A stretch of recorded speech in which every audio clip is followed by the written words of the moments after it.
Muy buenos días. Bienvenidas todas y todos. Muchas gracias por acompañarnos en esto. Es el inicio de la conferencia de prensa del lanzamiento del informe anual de la CEPAL de inversión extranjera directa en América Latina y el Caribe 2019. Queremos saludar a todos los periodistas que nos acompañan acá en la sede de CEPAL en Santiago de Chile y a los colegas que están siguiendo esta presentación desde nuestras sedes subregionales y oficinas nacionales.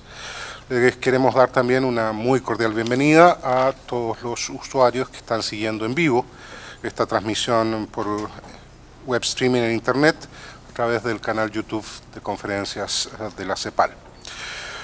Esta conferencia va a ser encabezada por la secretaria ejecutiva de la CEPAL, la señora Alicia Bárcena, y nos acompañan también en la mesa el secretario ejecutivo adjunto para Administración y Análisis de Programa, don Raúl García Buchaca, el jefe de la Unidad de Inversiones y Estrategias Empresariales de la División de Desarrollo Productivo, Empresarial, bien digo, señor Giovanni Stumpo, y las oficiales de Asuntos Económicos de la misma división, Cecilia Plotier y Matilde Closet.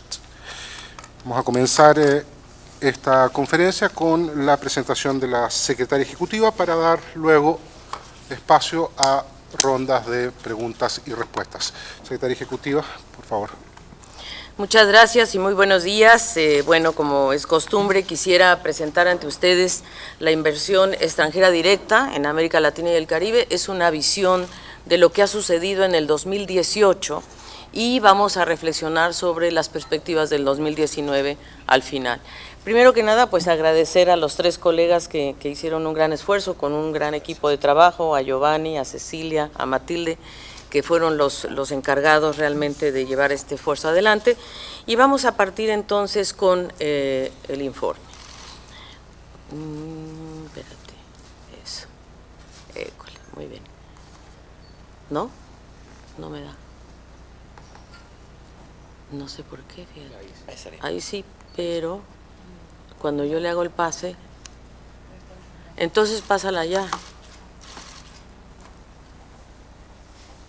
¿O esa será la última? No sé. Sí, puede ser la última. No sé por qué.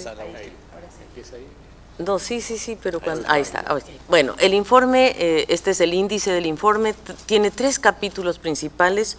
Uno que es el panorama de la inversión extranjera directa en la región, que es en el cual me voy a concentrar, pero hay 2 análisis más que son interesantes al menos comentar, que son el capítulo del aporte de las transnacionales de la República de Corea a la transformación productiva de América Latina, y en este capítulo se hace un análisis de qué sucedió en Corea entre 2000 y 2018, y donde en realidad Corea se convierte en el 7º inversionista de Asia-Pacífico y tiene una gran importancia en la salida de sus inversiones extranjeras o de sus inversiones hacia el exterior, que asciende a $35.000 millones, más o menos ya a nivel anual en los últimos años hasta el 2018, y representa el 3,8% del total mundial. Se convierte en el 2018 ya en el 9º inversionista del mundo. Tiene una estrategia Corea que se analiza en el documento a partir de las chabolas que se llaman, que son conglomerados de industrias que han sido protegidas en gran medida en Corea entre 1960 y 1997, que es cuando Corea abre el mercado, se abre a la economía externa, y ahí entonces inicia todo un proceso de inversiones hacia el exterior, concentrándose sobre todo. Yo creo que la inversión extranjera de Corea tiene 4 características muy interesantes. Uno, que son nuevos proyectos, en su mayoría son greenfield, o sea, realmente inversiones que van a establecer plantas, en fin. Segundo, su especialización, que en general es más bien tecnológica en industrias como fue Samsung, LG, Hyundai, son empresas muy especializadas. Tercero, que en realidad crean capacidades, lo cual es muy importante para una región como la nuestra. Y cuarto, que son social y ambientalmente con mayor responsabilidad. Entonces, Eso hace atractiva a Corea para nosotros. De hecho, en América Latina y el Caribe, Corea entre 2000 y 2018 ha ha invertido en nuestra región alrededor de 1.700 millones de dólares anuales, representa el 5%. Entonces eso está en el capítulo 2, no lo voy a presentar a detalle, pero les di un poquito los highlights de ese capítulo. El capítulo 3 se refiere a la inversión extranjera directa en la cadena agroalimentaria y realmente es importante porque sin duda el mundo va a tener que generar el 50%, va a tener que aumentar la producción alimentaria en un 50% en los próximos años para alimentar a lo que será una población de 9.500 millones de habitantes. Ahorita somos 7.000, pero seguramente en las próximas décadas seremos 9.500 millones de habitantes. Entonces, el documento, el capítulo, se orienta a ver qué es lo que ha pasado en la inversión extranjera en la cadena agroalimentaria y cómo ha sido focalizado fundamentalmente en 4 países, que son Brasil, México, en 3 países en realidad, que es Brasil, México y Argentina, y Paraguay y Uruguay jugando cada día un papel más importante. Y se concentra en el análisis básicamente de 2 grandes sectores. Uno es el sector de la soya,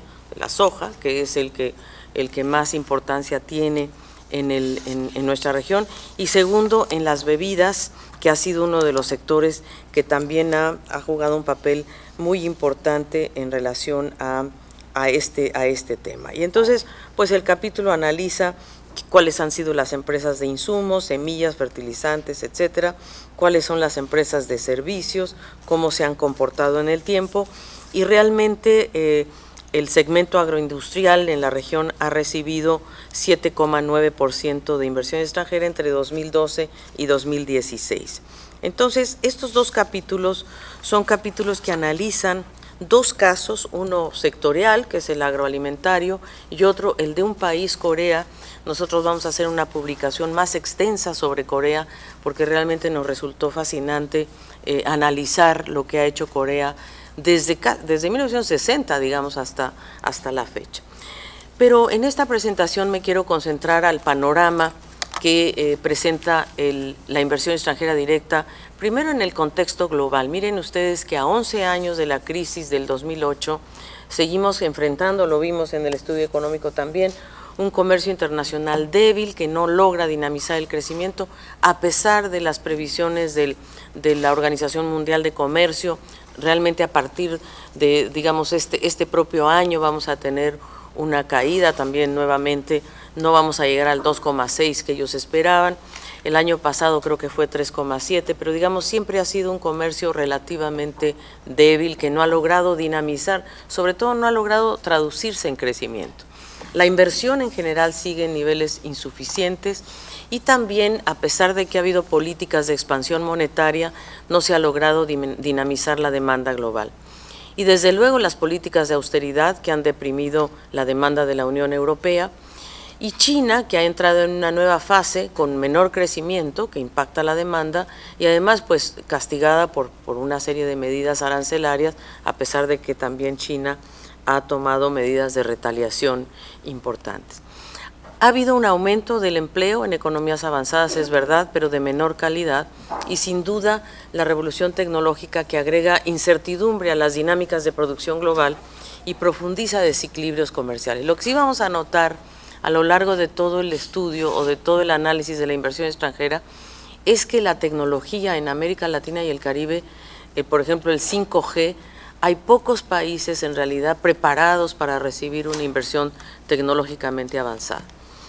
Ha habido medidas restrictivas que han impuesto los países desarrollados en 2018. Nosotros vemos que los países desarrollados introdujeron medidas de política para restringir la entrada de cierta inversión extranjera. Hubo 29 medidas introducidas, 21 que restringen entradas y 7 solamente que favorecen la atracción de inversión.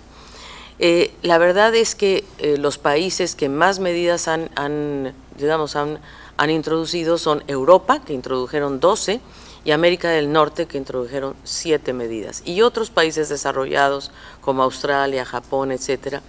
Y la verdad es que, de acuerdo con la UNCTAD, se estima que el pilar fundamental de estas medidas restrictivas es por temas de seguridad nacional.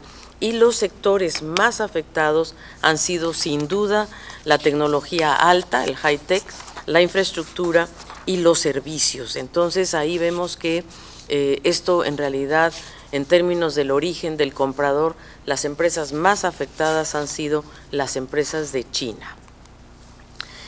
Ahora, en general, las empresas transnacionales disminuyen sus inversiones ante las tensiones crecientes globales. Vamos a ver que a nivel mundial la inversión extranjera directa disminuyó 13% en 2018, alcanzando un nivel de 1,3 billones de dólares, el nivel más bajo desde 2009, ¿verdad?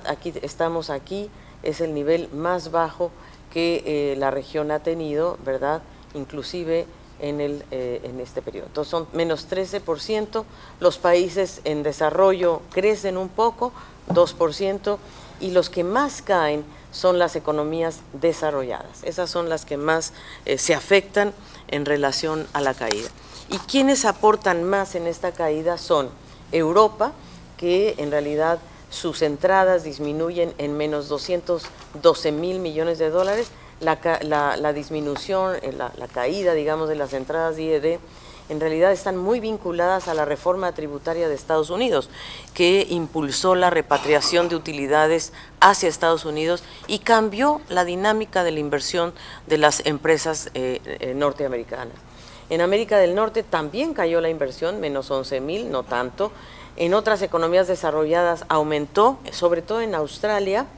En economías en transición cayó, Rusia fundamentalmente, y en economías en desarrollo aumenta en algunas, especialmente en Asia-Pacífico, India, por ejemplo.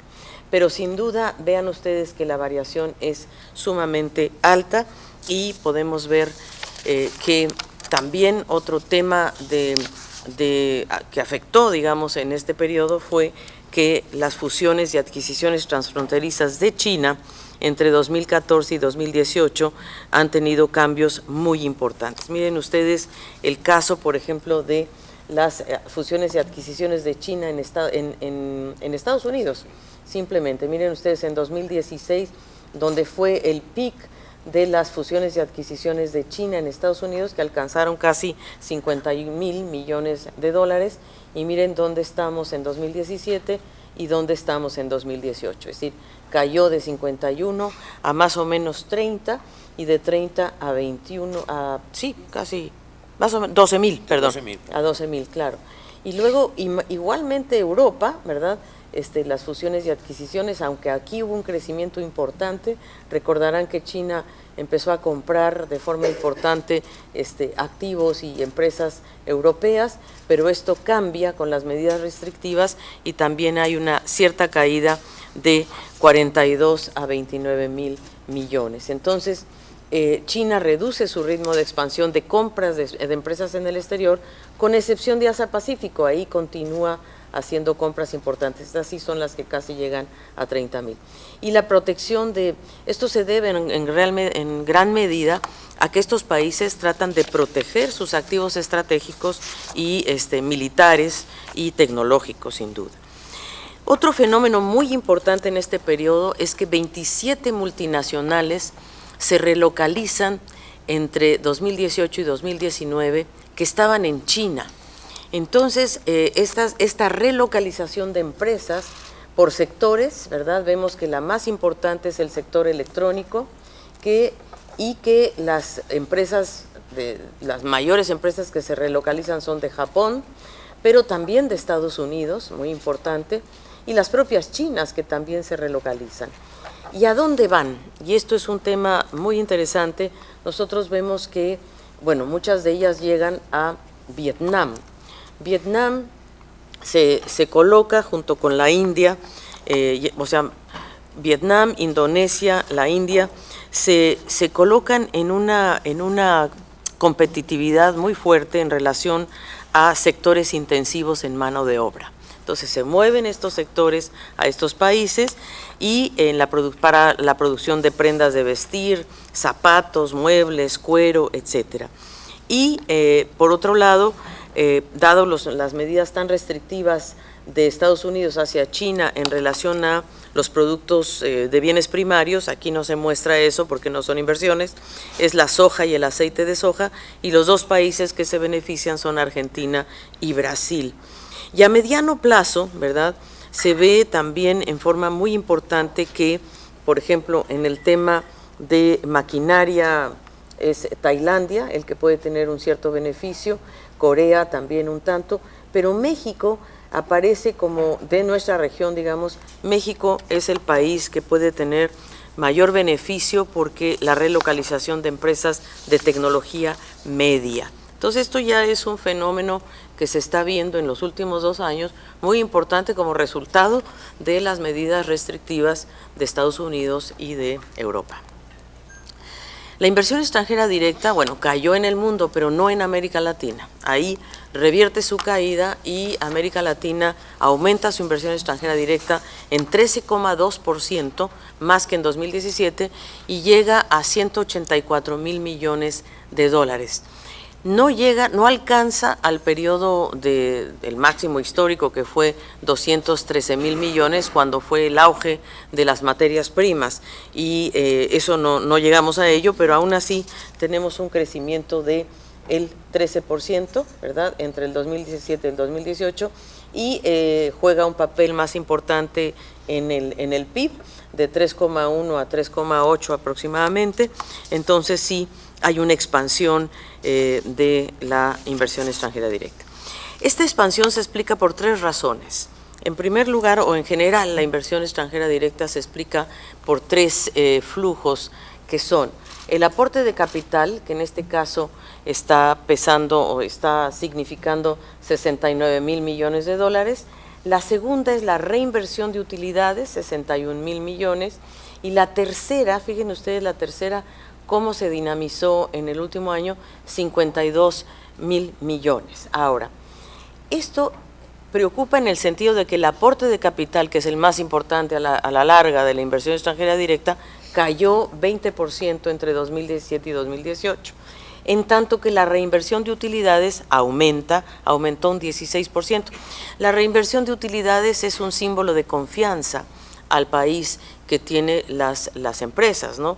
Y en ese sentido, 2 países que tienen reinversión importantes, Brasil y Chile, que reciben la propia reinversión de utilidades. Pero el otro fenómeno es que es los préstamos entre compañías. Y esto es como las filiales le prestan a las casas matrices, etcétera. Y este fenómeno de crecimiento de 138% no alcanza a ser la parte más importante de la inversión extranjera directa, pero no cabe duda que llama la atención. Y esto es fundamentalmente por el caso de Brasil. Brasil, que es el que más impacta en este sentido de préstamos entre compañías, y vemos que vamos a ver más adelante cómo esto es muy importante, pero los préstamos entre empresas es el componente más volátil de la inversión extranjera directa y a veces es difícil interpretar por qué se hacen estos préstamos entre empresas.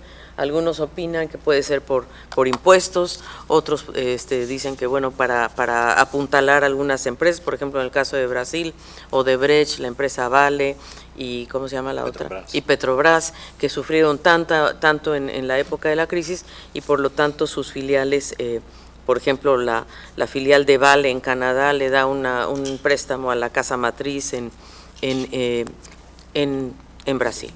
Ahora, nosotros, la verdad es que el préstamo entre compañías, aquí lo vemos muy claramente como Brasil es el factor que más cambia. Miren, en 2016 estaba aquí, 2017 es la barra verde, préstamos entre compañías y es Brasil, y cómo crece en 2018. No es, el caso de México es importante, pero no tiene esa variación tan fuerte como sí lo tiene los préstamos entre compañías, el impacto que tiene, el gran impacto lo da Brasil. Nosotros en CEPAL, ustedes van a ver que las cifras de CEPAL y las de la UNTAD son distintas, porque justamente en este factor de préstamos entre compañías, la UNTAD considera a los préstamos entre compañías como salidas y que es una metodología que se llama Balanza de Pagos 5, que considera los préstamos entre compañías como salidas de inversión, y en el caso de la balanza de pagos 6, que es la metodología siguiente que usa el Fondo Monetario y nosotros, los préstamos entre compañías se consideran como entradas, como pasivos en realidad, bueno, pero como entradas. Entonces, ahí están las diferencias entre UNCTAD y nosotros, claramente este año, que son más fuertes las diferencias que en otros años por este fenómeno de Brasil. Viendo esto y analizando la inversión extranjera directa en general, nosotros, como ustedes saben, la analizamos cada año, llevamos 25 años o 30 ya casi analizando la inversión extranjera directa, vemos que sigue siendo el ingreso más estable de capital extranjero, ¿verdad? Es el capital extranjero más estable cuando vemos que otros ingresos de otras inversiones son mucho más volátiles, ¿verdad?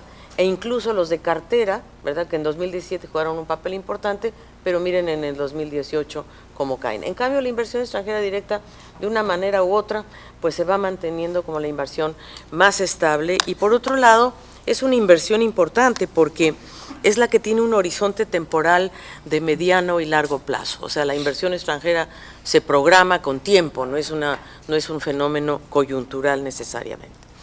Ahora, la rentabilidad media de la IED se mantuvo en torno al 6%, alrededor del 5,5% como se ve aquí, ¿verdad? Cuando la rentabilidad más alta que tuvo en su momento la región fue el promedio, ¿verdad?, de estos años, fue de 8,1%, que fue cuando fue los niveles más altos del auge de las materias primas. Ahí fue donde la rentabilidad fue más alta, ¿verdad?, que, como les digo, casi del promedio, ¿verdad? Aquí fue de 8,1. Hoy estamos en 5,5 y el acervo de la IED representa alrededor de 2.3 billones de dólares de la región. Entonces vemos que de alguna manera los países que más concentran capitales extranjeros o acervos es Brasil, con un 33%, México con un 24%, Chile con un 12%, Colombia 8%, Perú 5%, Argentina 3%. Entonces, digamos, no se han logrado recuperar los valores que teníamos antes de la crisis del 2008, pero no cabe duda que seguimos con rentabilidades importantes. Esta es la balanza de la salida de capitales, la balanza de pagos. Nosotros ya presentamos la balanza de pagos del 2019, que mejoró un poquito, pero aquí estamos presentando la del 2018, que también la presentamos en el estudio, pero aquí vemos que la balanza de renta, la salida de utilidades, digamos, de las rentas de la IED es de -3, impacta fuertemente en la balanza de pagos. O sea, la salida de capitales por renta es uno de los componentes principales y, por cierto, la balanza de servicios no logra compensar la balanza de transferencias ni de bienes.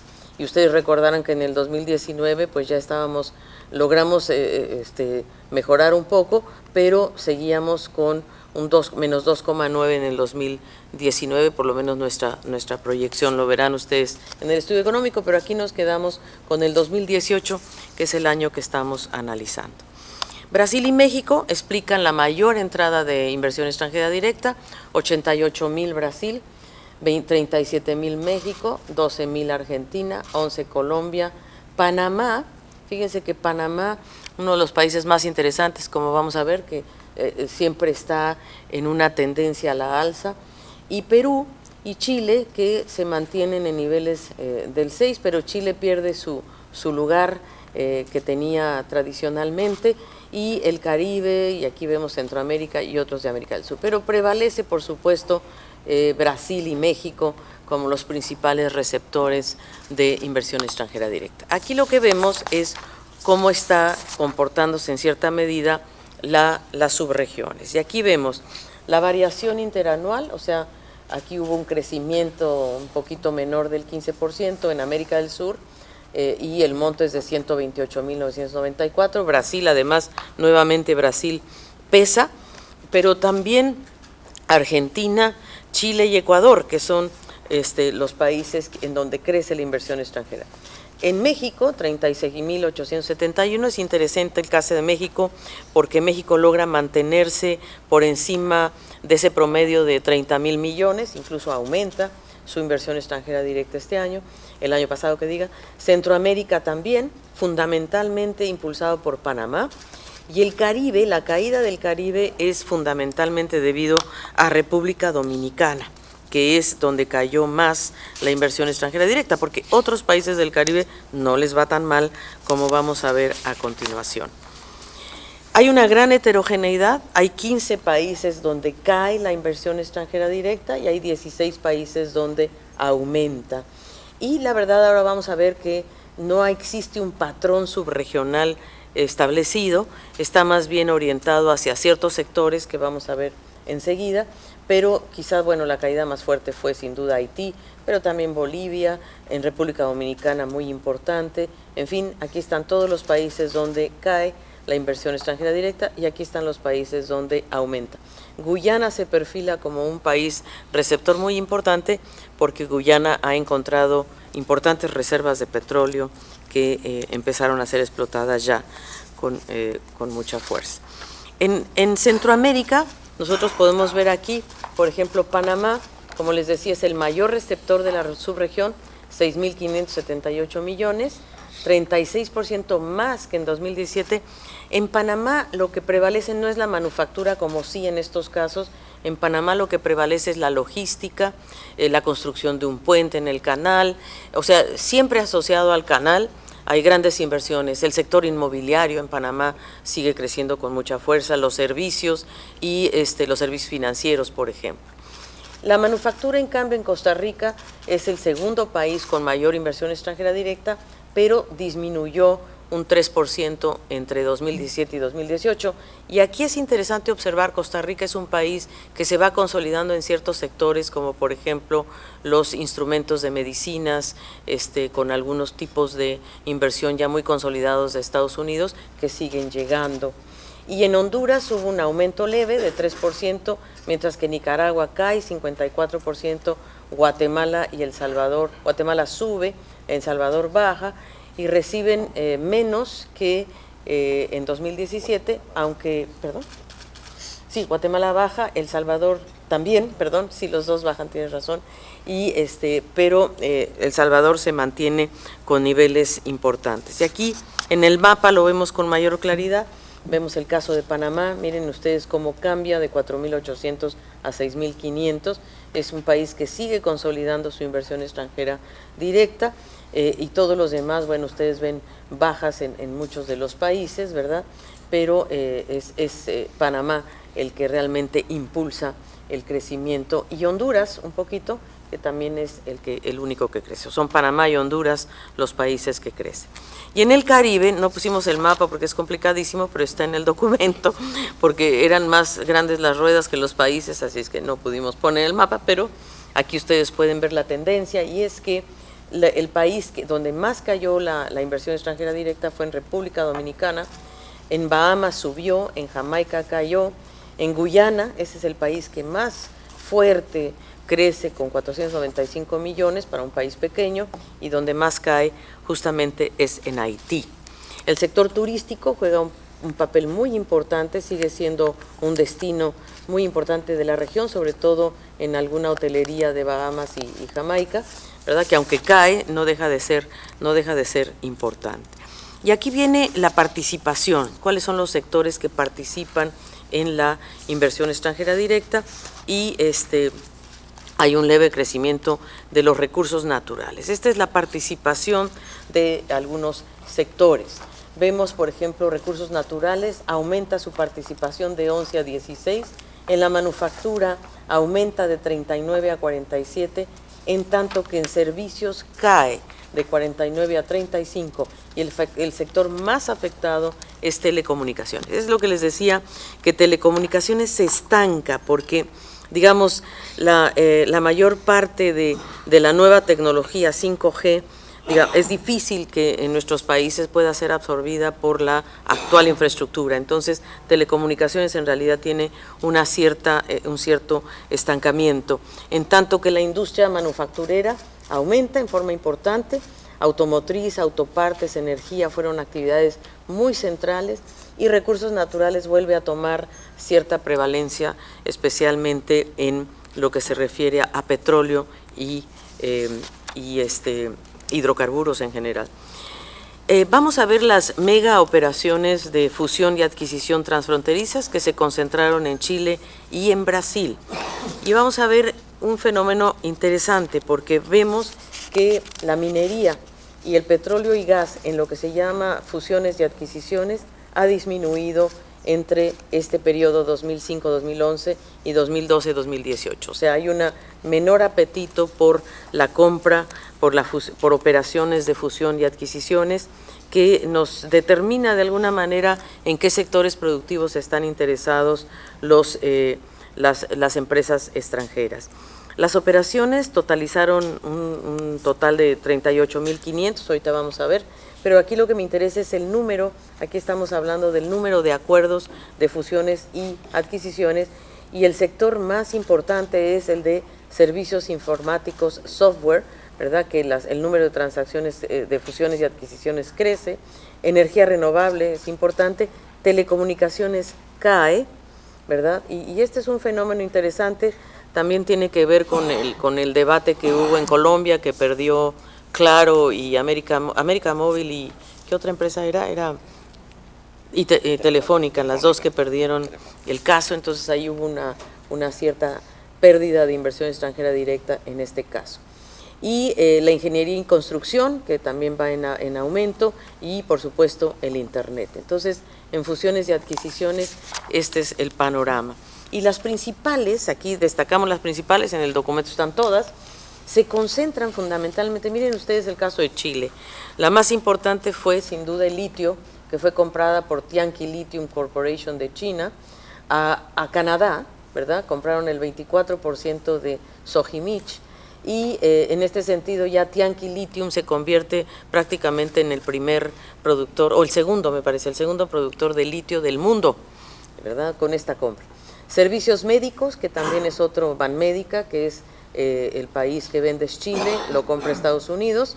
Scotiabank, Canadá, lo compra a España, compra Scotiabank Azul, BBVA, y le llama Scotiabank Azul, y la electricidad. Entonces se concentra en minería, servicios médicos, servicios financieros. En Brasil se concentran estas fusiones en electricidad, fundamentalmente Italia, que le compra a Sao Paulo el servicio metropolitano de electricidad, Noruega, que compra a Brasil el yacimiento petrolero del Roncador, y en agroquímicos, que también Estados Unidos le compra a Brasil. O sea, en estos tres casos, Brasil está vendiendo empresas muy importantes. Vamos a ver que en la lista total, Brasil se convierte en un gran vendedor de sus propias empresas.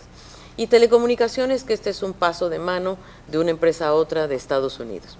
En México también es un pase de mano de Intergen, que es electricidad, que es una compra del Reino Unido a Países Bajos, y en Panamá también tenemos una compra importante de Panamá a Millicom, que es una empresa sueca que pasa por Luxemburgo. Muchos de nuestros datos son a veces difíciles de obtener justamente porque muchas de estas compras, fusiones, en fin, pasan por Luxemburgo fundamentalmente. ¿Y cuál es el otro? Y Países Bajos, ¿no? Países Bajos. Países Bajos y Luxemburgo, sí. Bueno, el caso de litio nosotros lo destacamos en el documento porque la demanda de litio se va a triplicar entre 2017 y 2025, pero curiosamente no es un metal escaso. Entonces no va a ser un metal que suba demasiado los precios, pero sí, sin duda, va a haber una demanda muy importante. La cartera de proyectos en Chile es de 1.800 millones, 276 más que en 2017. En Argentina, 53 proyectos. Hay un anuncio, no es proyecto todavía, pero es un anuncio de que Seri, una empresa italiana, va a establecer una fábrica de batería de litio en Jujuy, ¿verdad? Importante sería. En Bolivia sí hay dos acuerdos ya de industrialización, uno con Alemania de 1.300 millones de dólares y otro con China de 2.000 millones. En este caso son acuerdos de venta de litio, sí, pero también de empresas que se van a instalar en Bolivia a producir baterías. La región tiene 72% de las reservas mundiales y el 26% de la producción mundial. O sea, aquí es donde deberíamos poner el ojo en la producción y, por supuesto, en la producción de baterías, ¿verdad? O sea, en la industrialización de litio y no solamente en la venta como metal en bruto. Europa sigue siendo el mayor inversionista en la región, es el amarillo, es el que se destaca este año y sobre todo, bueno, sigue la tendencia o más bien aumenta su participación entre 2012, 2017 a 2018 en Brasil, por ejemplo, miren ustedes, disminuye la de Estados Unidos, en el caso de Brasil, disminuye también la de la propia América Latina. Destaca el caso de Colombia y Centroamérica, en donde la participación de las empresas translatinas es muy importante. Es decir, estas son dos subregiones, en el caso de Colombia, en donde las entradas, hay entradas muy importantes de las propias empresas latinoamericanas, y en Centroamérica ni duda cabe. Por cierto, Europa, en el caso de Colombia, juega un papel muy importante, Estados Unidos crecientemente. En el caso de Centroamérica aumenta la participación de Estados Unidos y disminuye la de Europa. Y en México, bueno, se mantiene el equilibrio más o menos que se ha venido manteniendo en los últimos años, aunque la de Estados Unidos disminuye un poco, la de Canadá aumenta. Así es de que veamos que las entradas desde los Estados Unidos, tanto en Brasil como en México, son un poco menores a las que hubo en 2017. Y esto son nuestras translatinas, nuestras queridas translatinas, que la verdad es que nosotros les teníamos puesta mucha esperanza a las translatinas, pero no dejamos de creer en ellas en el sentido de que han mantenido cierta estabilidad entre 2015 y 2018 en 38,000 millones de dólares aproximadamente. El 83% corresponde a empresas de Brasil, México, Colombia y Chile. Y bueno, vemos esto, una cierta estabilización. En el documento mencionamos con mucho detalle las empresas latinoamericanas más importantes, como las de bebidas, por ejemplo, FEMSA, Coca-Cola, etcétera, que han ido expandiéndose hacia todo el continente, y también Colombia, que tiene otras empresas también importantes que se han ido expandiendo, incluso hacia México. ¿Cuáles son las conclusiones? Bueno, en primer lugar, siempre hablamos de que estamos ante una coyuntura internacional muy compleja, que no está favoreciendo totalmente la inversión extranjera directa hacia nuestras regiones. El año pasado veíamos que el 2017, que la inversión extranjera directa sí iba hacia países desarrollados, ahora no. La inversión extranjera directa ha caído prácticamente también en los países desarrollados, o sea, no hay una tendencia al alza en la inversión extranjera directa en general. Entonces, las proyecciones además en nuestra región son de crecimiento, no son muy positivas, así que no nos hace tampoco muy atractivos, pero hay sectores en los que sí somos atractivos, como siguen siendo los recursos naturales y las manufacturas ya más o menos establecidas. Donde no somos tan atractivos es en la parte tecnológica, el 5G, precisamente por esa falta de infraestructura. Y por cierto que la reorientación del comercio internacional va a recomponer y está recomponiendo las cadenas de suministro. Ya lo vimos como las translatinas, las empresas multinacionales han salido de China, un número muy importante, y esto pues está recomponiendo muchas cadenas de valor que nos dan ciertas oportunidades a corto plazo, por lo menos Argentina, Brasil en los alimentos, México en la tecnología media, Paraguay, Uruguay también en alimentos. Y en síntesis, lo que vimos acá en este documento son cinco tendencias. Uno, que la inversión extranjera directa obedece fundamentalmente a operaciones entre empresas. Vimos que el aporte de capital bajó 20%, el resto se refiere más a reinversión o préstamos entre compañías. Se estancan según estos aportes de capital y se reducen con respecto a 2017, que es lo que más nos interesa, que llegue capital. Las reinversiones también son importantes, símbolo de confianza. Tercero, los servicios básicos, la electricidad, el agua, las telecomunicaciones, las industrias extractivas, son sectores que atraen I+D, y sobre todo manufacturas en países donde ya hay capacidades, como el caso de Costa Rica, caso de México, donde ya hay capacidad. El Salvador también tiene capacidades importantes.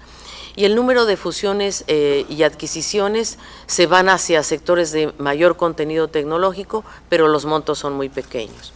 Y como vemos, las salidas de inversión extranjera directa, las translatinas, son en pocos países. En este contexto, lo que se espera es una cierta estabilidad o incluso menor aporte de la inversión extranjera directa en 2020, 2019 y 2020, en los próximos 2 años. En el 2019 se analizó el primer trimestre, con excepción de Brasil y Chile, donde ya tenemos cifras del semestre completo, y hay un aumento del 6% en el primer semestre, en el periodo, primer trimestre de algunos países, primer semestre de otros, un 6% de crecimiento, lo cual es importante, y también nosotros estimamos en todo caso que en 2019 la inversión extranjera directa podría estar en torno a menos 0,8%, es decir, quizás no vamos a ver un crecimiento de la inversión extranjera directa, pero al menos el primer trimestre es optimista. La UNCTAD, por su parte, su proyección es de menos 5%, pero es por la diferencia de las mediciones que yo les conversaba. Entonces, en un mundo donde las políticas realmente se están diseñando y ejecutando en los grandes bloques, eso yo creo que es un tema a observar. Los países en forma individual pueden hacer muy poco. Pueden hacer algunas cosas, por ejemplo, Colombia ha hecho cosas muy interesantes para atraer la inversión extranjera directa y le está funcionando, de hecho, porque en este primer trimestre creció 20% en Colombia con medidas que tomaron muy claras en relación a ello, pero es limitado. Y en realidad lo que puede ser más propicio es tener proyectos de integración. Nosotros le estamos apostando justamente al Plan de Desarrollo Integral de Centroamérica y México, pensando que eso puede ser un buen lugar donde las empresas extranjeras puedan invertir en el sector eléctrico, en el sector de infraestructura, en la comunicación vial, que ya tiene cierta base. Y creemos que las políticas deben orientarse más que atraer montos, es atraer inversión extranjera directa de calidad, en energía renovable, por ejemplo, en donde haya conocimiento, en donde haya sectores que aumenten la productividad y el empleo, y donde se pueda avanzar hacia, por ejemplo, esto de consumo sostenible, un uso más apropiado de la tierra, después del reporte grave que vimos del IPCC. Eso sería, queridos colegas, ahí concluimos la presentación y quedamos a su disposición para preguntas. Muchas gracias, secretaria ejecutiva. Vamos a inaugurar una primera ronda de consultas acá mismo en la sede. Después vamos a darle paso a algunas interrogantes que ya nos han empezado a llegar desde las sedes subregionales y oficinas nacionales. Les pido por favor a los colegas periodistas acá presentes que al momento de hacer su consulta compartan con nosotros su medio y nombre. Se ofrece la palabra a quienes están acá presentes. Por favor. Buenos días, soy Alejandro Kirk de Hispan TV. En el informe se señala que los países desarrollados han tomado una serie de medidas para restringir la inversión directa por motivos de seguridad nacional. Países como Chile y otros han firmado tratados como el TPP o otros tratados bilaterales de comercio que prescriben esta posibilidad de que nuestros países en América Latina tengan la misma prerrogativa de seguridad nacional para orientar, restringir o modificar la inversión extranjera directa. Entonces, esta asimetría que existe, ¿cómo se va a desarrollar en el futuro en el sentido de los problemas como la soberanía, los modelos de desarrollo y las posibilidades que cada país tiene de dirigir su propio destino? Gracias. Muchas gracias, Alejandro.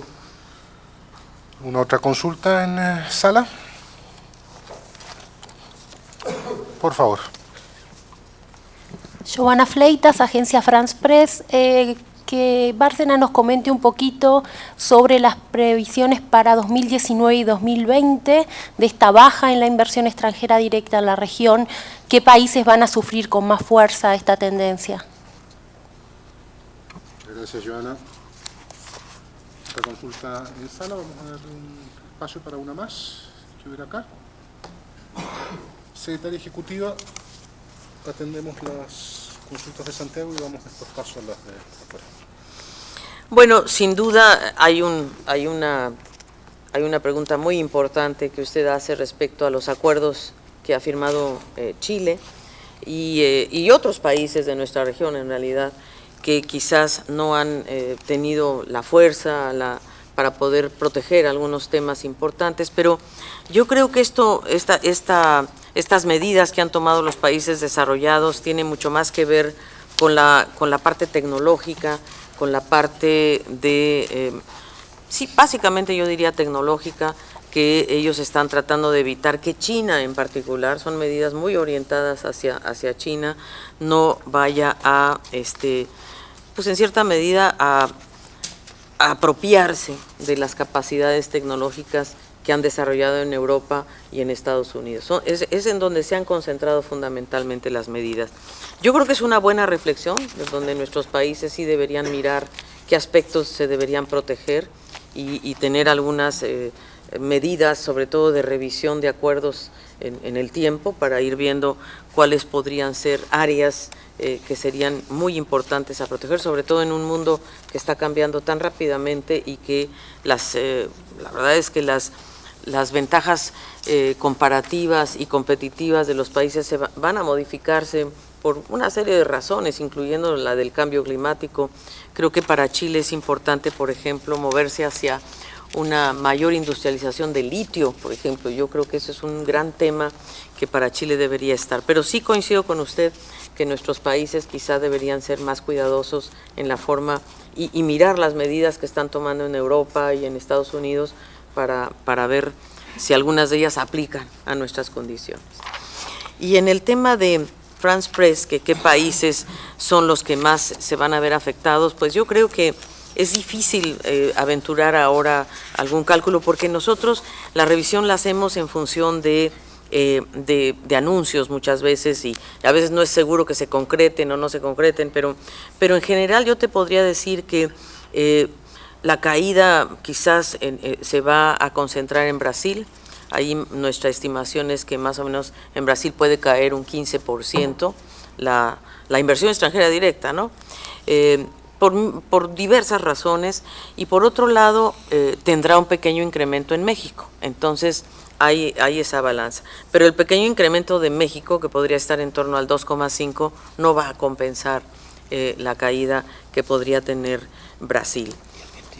Bueno, y Argentina, sin duda, Argentina para nosotros es una incógnita, creo que para todos, pero Argentina no le fue mal el año pasado, pero sin duda el 2019 nosotros con las cifras antes del domingo estimábamos que podía caer menos 10%. Ahora no sabemos qué puede pasar. Hicimos, digamos, un pequeño cálculo, ¿verdad?, de ver qué países serían los más afectados, y vemos que sin duda, bueno, Brasil destaca, destaca también Argentina, etcétera. Entonces, estos serían más o menos los países, creo. Muchas gracias, secretaria ejecutiva. Vamos a dar ahora paso a algunas consultas que han empezado a llegar desde las sedes subregionales y oficinas nacionales. El colega Gabriel Piñeiro, de Correio Brasilense, que se encuentra en la sede de Brasilia de la CEPAL, consulta respecto a cuándo habrá difusión de las previsiones IED para cada país de la región el 2019. Hace una consulta sobre las fechas posibles de las nuevas proyecciones. En México, Leticia Hernández, del financiero Bloomberg, consulta cuál ha sido el papel del sector energético para atraer flujos de inversión hacia México y de la expectativa de crecimiento de la IED para este 2019 respecto al 2018. ¿Qué factores son los que justifican, en el caso de México, este estimado? Miguel Ángel Enzastigue, de Diario 24 Horas, también en México, consulta cuáles son los riesgos internos sobre la economía mexicana, si mantendrá la CEPAL su estimado de crecimiento económico para México y cuáles son los riesgos que entraña para México las tensiones comerciales crecientes entre Estados Unidos y China. Por último, también desde nuestra sede subregional en México, Silvia Rodríguez, del Grupo Milenio, consulta cuáles son los motivos que impulsaron la IED hacia México en este informe 2018 que estamos dando cuenta hoy, cuáles son las expectativas hacia México en un entorno de incertidumbre donde inversión pública y privada han caído, y la opinión de la CEPAL, qué necesitaría hacer México para atraer más inversión extranjera directa y cuáles son los sectores en los que habría que enfocarse. Son las consultas que han llegado hasta el momento. Muy bien. Bueno, vamos a ver, partamos por el caso de Brasil. Nosotros producimos un boletín de actualización de cifras en octubre. Entonces, en octubre de este año, 2019, vamos a tener algunas cifras ya de 2019 y el informe definitivo el próximo año, en mayo, junio. Ahora nos atrasamos un poquito, pero mayo, junio sería la fecha más o menos prevista. Yendo a México, vamos a ver cuál ha sido el papel del sector energético para atraer los flujos de inversión hacia México.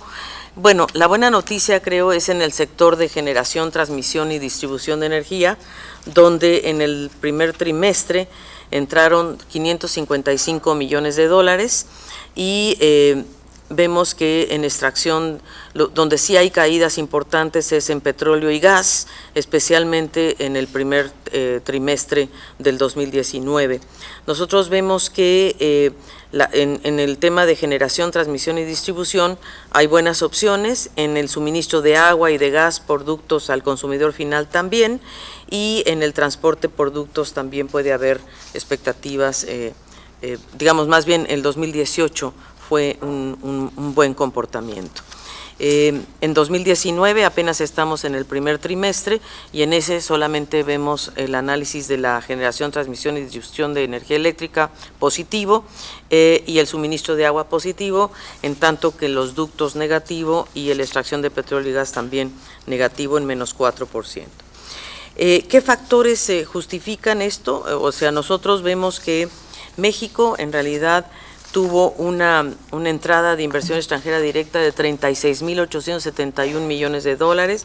Con respecto al 2017 creció 15,2%, crecieron la inversión de utilidades y los préstamos entre compañías, se recuperaron las entradas de inversión extranjera directa a la manufactura y a servicios y hubo un aumento de interés por los activos energéticos. Entonces vemos que los sectores de servicios atrajeron una parte muy sustantiva del capital, pero también la manufactura y las inversiones en la industria automotriz y de autopartes fue superior a la de 2017 y representaron el 24% del total que ingresó al país. Hay un crecimiento, como decía, en la generación, transmisión y distribución de energía, y el mayor interés en los activos energéticos.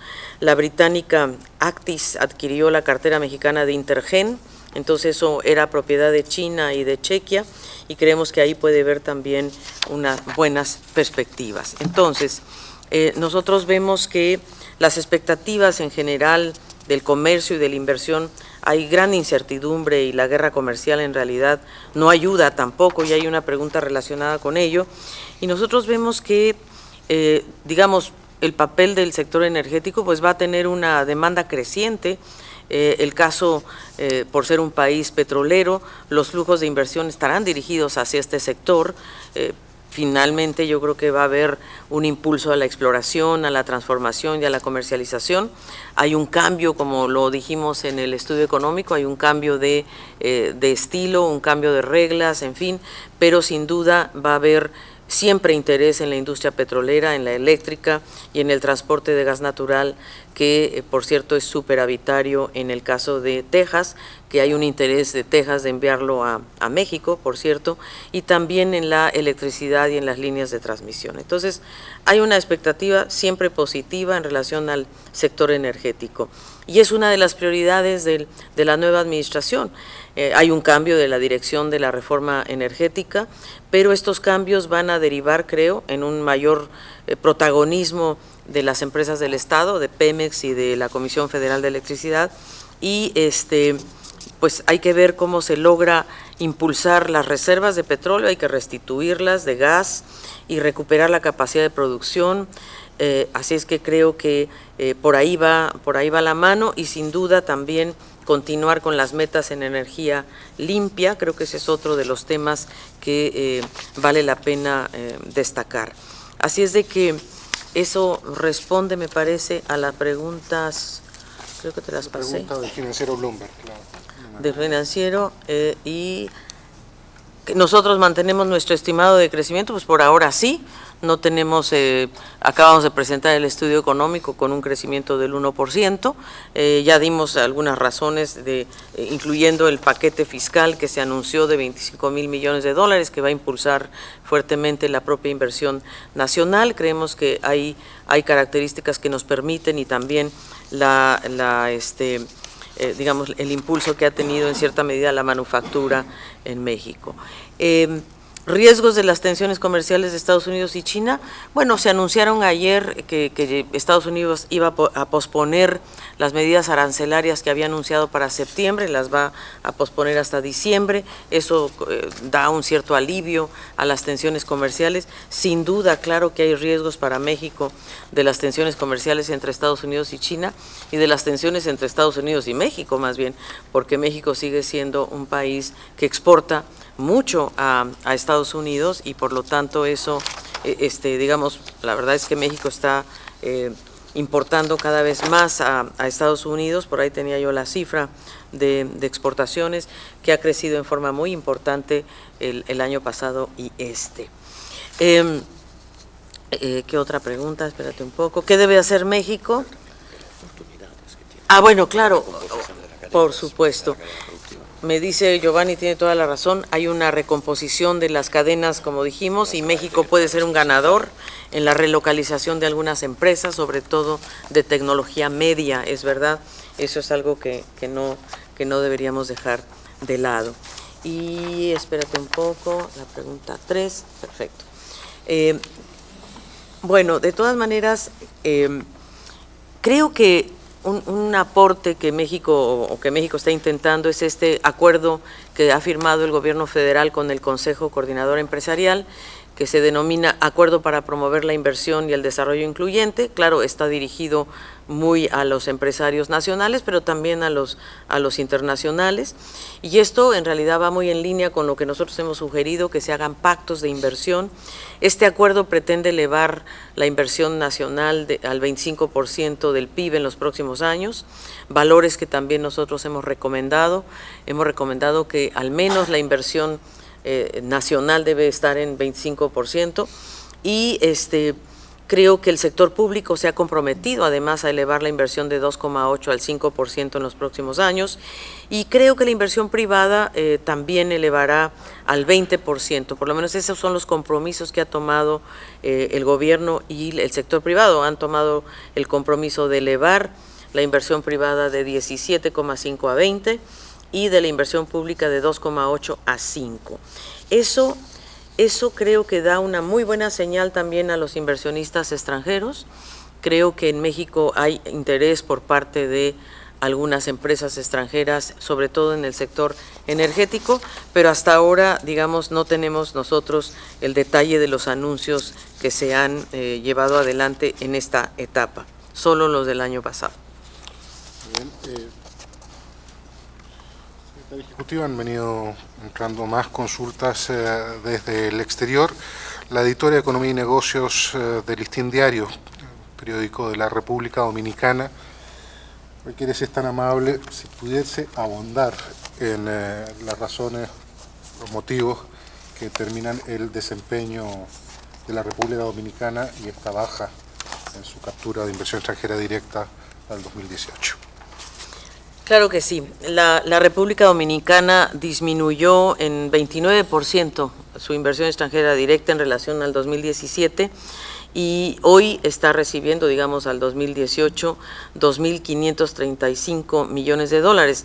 La magnitud de la caída debe relativizarse porque en el periodo 2017 hubo un máximo de entradas de IED impulsado por la venta de un paquete accionario de la Cervecería Nacional Dominicana, Ambev. Es una operación que fue muy importante por 926.5 millones de dólares. Entonces, esa operación se llevó a cabo en 2017. Entonces, esa comparación entre 2017 y 2018 se refiere a que esta compra en 2017 jugó un papel muy importante.